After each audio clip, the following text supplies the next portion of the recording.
Okay good morning દીકરાઓ, હું Sandeep Sanghvi નવસારીથી. Okay દીકરાઓ, હવે જે આપણો ટોપિક જે છે એ પારજનીનિક પ્રાણીઓ. પારજનીનિક પ્રાણીઓ કોને કહેવાય? પહેલા એવા પ્રાણીઓ કે જેની અંદર આપણે બહારનું કોઈ અન્ય જનીન દાખલ કરેલું હોય તેવા પ્રાણીઓને કહેવાય પારજનીનિક પ્રાણીઓ. તો પારજનીનિક પ્રાણીઓ વિશે આપણે જોવાના છીએ. તો એવા પ્રાણીઓ કે જેમના ડીએનએ ને તબદીલ કરવામાં આવેલ હોય અને તેમાં બાહ્ય જનીન વ્યક્ત થયેલ હોય તેમને કહેવાય પારજનીનિક પ્રાણીઓ. એટલે એવા પ્રાણીઓ કે જેની અંદર બહારનું અન્ય કોઈ ડીએનએ તબદીલ કરવામાં દાખલ કરવામાં આવેલ હોય, એમાં પરિવર્તન કરવામાં આવેલ હોય અને તેમાં બાહ્ય જનીન દાખલ કરેલ હોય અને વ્યક્ત થયેલ હોય તેવા પ્રાણીઓને કહેવાય પારજનીનિક પ્રાણીઓ. ઉદાહરણ તરીકે ઉંદર. સૌથી વધુ પારજનીનિક પ્રાણીઓ કયા છે? ઉંદરો છે. જેટલા પારજનીનિક પ્રાણીઓ છે એમાંથી 95% જેટલા પારજનીનિક પ્રાણીઓ ઉંદર જ છે. અન્ય સસલા, ભૂંડ, ઘેટાં, ગાય અને માછલી. તો એનો ઉપયોગ જે છે પારજનીનિક પ્રાણીઓનો ઉપયોગ આપણે અલગ અલગ ક્ષેત્રની અંદર કરતા હોઈએ છીએ, અલગ અલગ રીતે. પહેલું સામાન્ય દેહ ધર્મ વિદ્યા અને વિકાસ. તો સામાન્ય દેહ ધર્મ અને વિકાસ કે પારજનીનિક પ્રાણીઓનું નિર્માણ જનીનના નિયંત્રણ અને શરીરના વિકાસ તેમજ સામાન્ય કાર્ય પર થતી અસરના અભ્યાસ માટે કરવામાં આવે છે.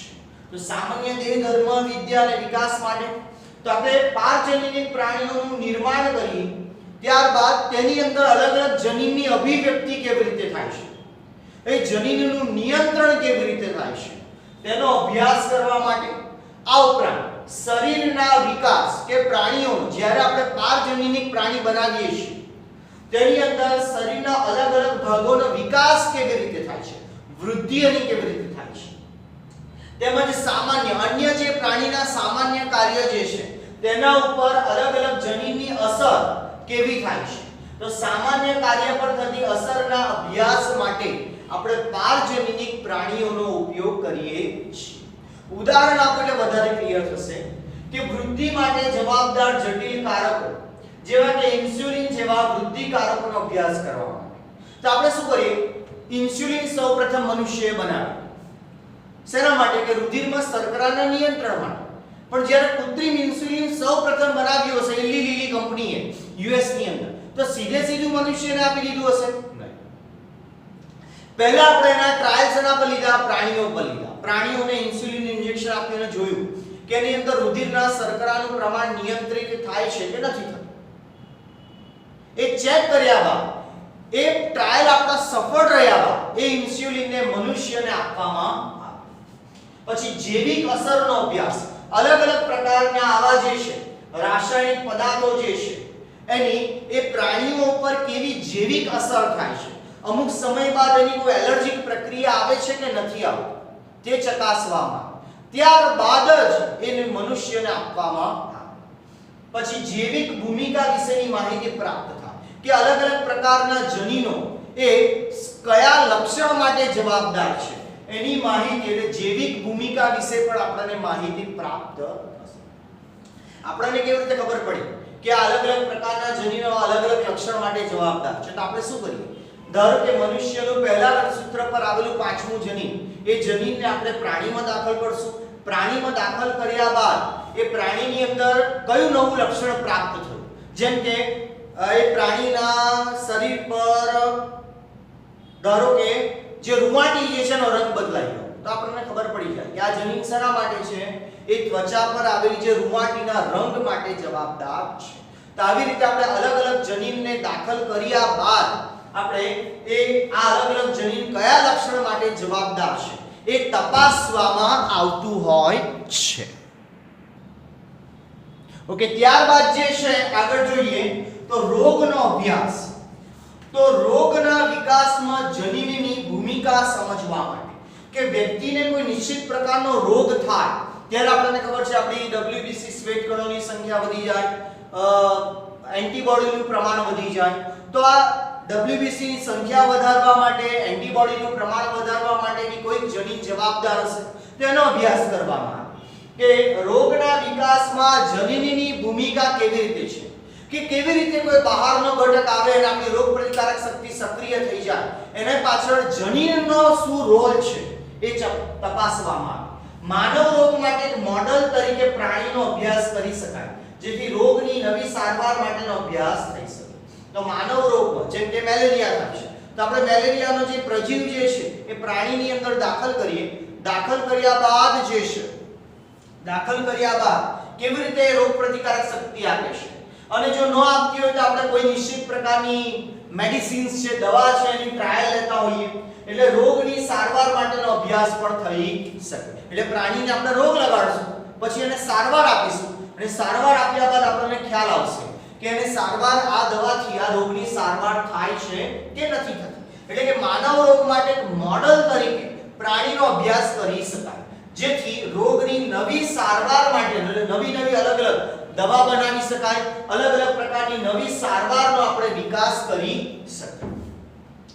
વર્તમાન સમયમાં કેન્સર, સિસ્ટિક ફાઇબ્રોસિસ, સંધિવા અને અલ્ઝાઇમર જેવા માનવ રોગ માટે પારજનીનિક મોડેલ ઉપલબ્ધ છે. તો કેન્સર ખબર છે, સિસ્ટિક ફાઇબ્રોસિસ જે છે ચેતાકોષને લગતી બીમારી જે છે, પછી સંધિવા છે સાંધાનો દુખાવો, પછી અલ્ઝાઇમર એટલે મેમરી લોસ, મગજમાં આવેલા ચેતાકોષો વચ્ચેનું જે જોડાણ હોય એ ઓછું થઈ જાય, એ તૂટી જાય, એના લીધે થાય અલ્ઝાઇમર કે જેમાં મેમરી લોસ પણ થાય કે આપણને અમુક યાદ શક્તિ મેમરી ભૂલાઈ જાય બધું.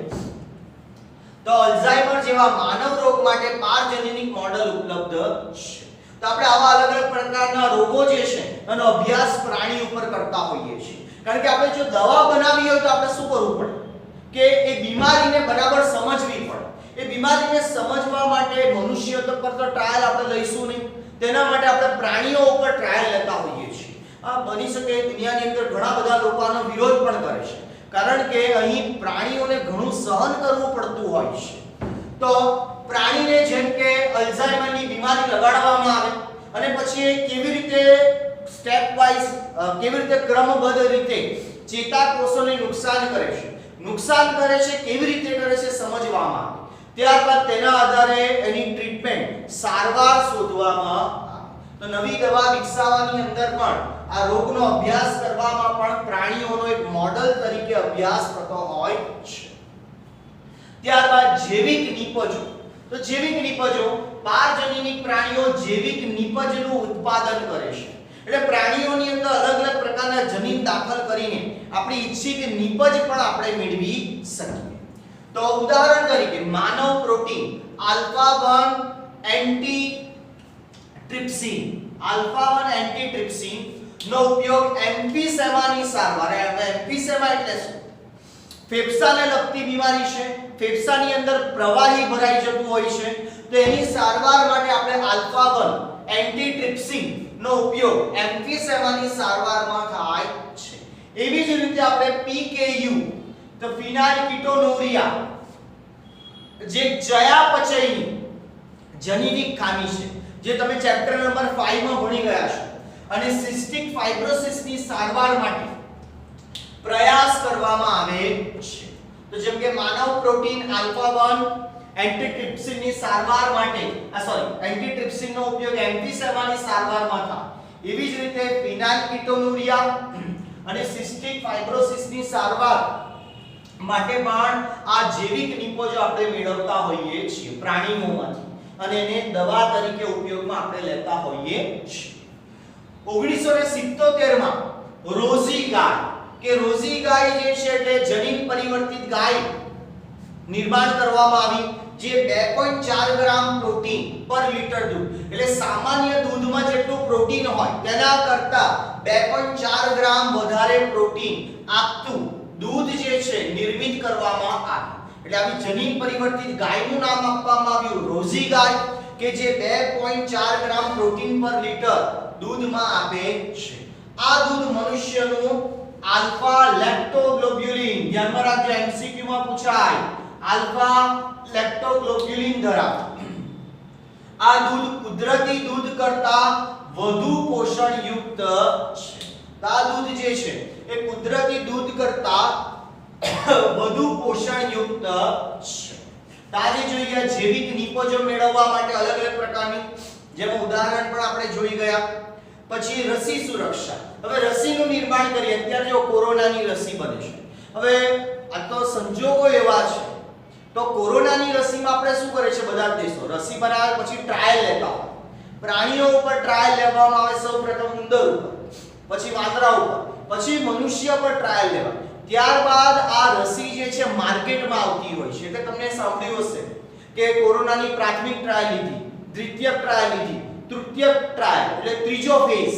પહેલા ફેઝની અંદર એ રસીની ટ્રાયલ ઉંદરો ઉપર લેવાય, બીજા ફેઝમાં ઉચ્ચ કક્ષાના પ્રાણીઓ, ત્રીજા ફેઝમાં મનુષ્ય ઉપર ટ્રાયલ લેવામાં આવે અને ત્યારબાદ એ સફળ રહેશે પછી એને માર્કેટમાં લોન્ચ કરવામાં આવે.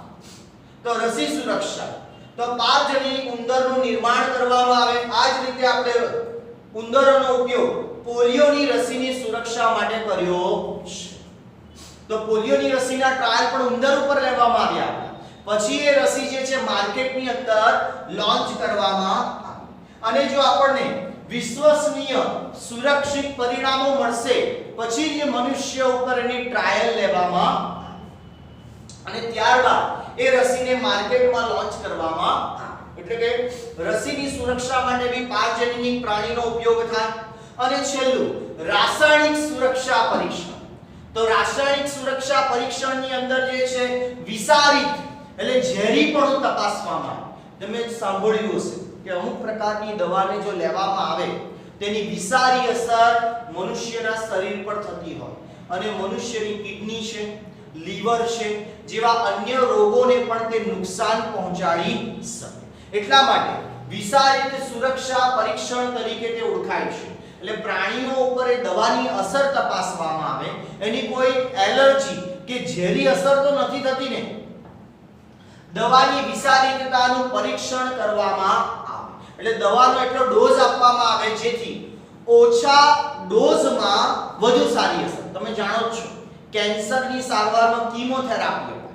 તો કીમોથેરાપીમાં કેવી અસર આવે? જેમ કે વાળ બધા ખરી પડે, શરીરના બધા આંતરિક અંગોને નુકસાન પહોંચતું હોય, તે એને પણ તપાસવામાં આવે. પારજનીય પ્રાણીઓ ઉપર આવી અલગ અલગ પ્રકારની જેમ કે HIV ની દવા છે, કેન્સરની દવા જે છે એની વિષારિતતાનું પરીક્ષણ કરવામાં આવે.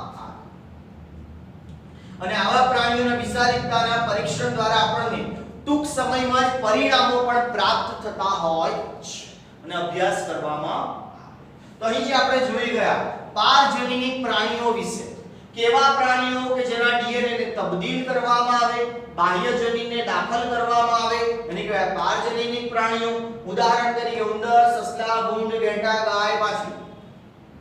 અને એનો ઉપયોગ સામાન્ય દેહ ધર્મ વિદ્યા અને વિકાસની અંદર કે અલગ અલગ પ્રકારના અંગોની વૃદ્ધિ કેવી રીતે થાય છે, જનીનો કેવી રીતે અભિવ્યક્ત થાય, તેનું નિયંત્રણ કેવી રીતે થાય, આ દરેક બાબતનો અભ્યાસ પ્રાણીઓ ઉપર થાય. પછી રોગનો અભ્યાસ કરવામાં આવે કે એક્ઝેક્ટલી જે પણ બેક્ટેરિયા, વાયરસ, ફૂગ કેવી રીતે રોગ લગાડે છે, એ રોગને પદ્ધતિ લગાડવાની પદ્ધતિ સમજીએ તો આપણે એની સારવાર પણ બનાવી શકીએ. એટલે કે રોગનો અભ્યાસ કરવા માટે પ્રાણીઓને એક મોડેલ તરીકે ઉપયોગ થતો હોય છે. મોડેલ તરીકે, મોડેલિંગ તરીકે નહીં, મોડેલ તરીકે. જેમ કે અલ્ઝાઇમર, સિસ્ટિક ફાઇબ્રોસિસ, કેન્સર, સંધિવા જેવા રોગોને સમજવા માટે પ્રાણીઓનો મોડેલ તરીકે ઉપયોગ થાય. પછી ત્યારબાદ તેનો મોડેલ તરીકે ઉપયોગ થાય પછી જૈવિક નિપજો.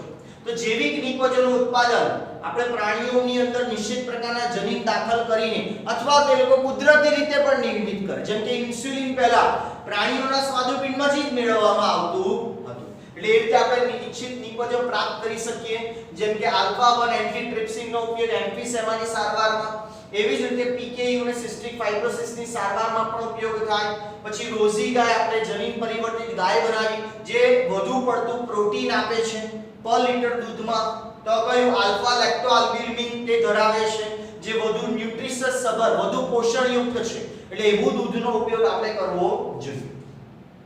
પછી નવી રસી બનાવીએ ત્યારે રસીના સુરક્ષા, એની સુરક્ષા તપાસવા માટે પણ આપણે ઉપયોગ કરતા હોઈએ છીએ. પછી રાસાયણિક સુરક્ષા પરીક્ષણ, વિષારી તે સુરક્ષા પરીક્ષણ તરીકે ઓળખાય અને દવાની વિષારિતતાનું પરીક્ષણ કરવામાં તેના માટે પણ ઉપયોગ થાય. એટલે દવાનો અમુક માત્રા કરતા વધુ ડોઝ આપણે લઈએ તો શું થાય? આપણા આંતરિક અંગો મુખ્યત્વે કિડની અને લીવર નુકસાન પામતા હોય છે. તો આપણે એની દવાનો ડોઝ કેવી રીતના નક્કી થાય? તો પહેલા પ્રાણીઓ ઉપર એનો અભ્યાસ થાય. પ્રાણીઓની અંદર ખબર પડે કે ભાઈ આટલા વજનનું પ્રાણીઓ એને આટલો ડોઝ આપે તે સારી રીતે કામ કરે છે અને કોઈ વિષારી અસર જોવા મળતી નથી. તો ત્યારબાદ જ એ દવા માર્કેટમાં આવે અને ડોક્ટર દ્વારા પ્રિસ્ક્રાઇબ કરવામાં આવે અને આપણે પણ એ દવા લેતા હોઈએ છીએ કે જેથી આપણા શરીરને વધુ હાનિકારક નુકસાન કરે. ઓકે દીકરાઓ, આપણે જે જોઈ ગયા પારજનીનિક પ્રાણીઓ. All the best, happy learning. અને ચેનલ ઝડપથી સબસ્ક્રાઇબ કરી લેવું જેથી તમને સતત વિડિયો ની નોટિફિકેશન મળતી રહે.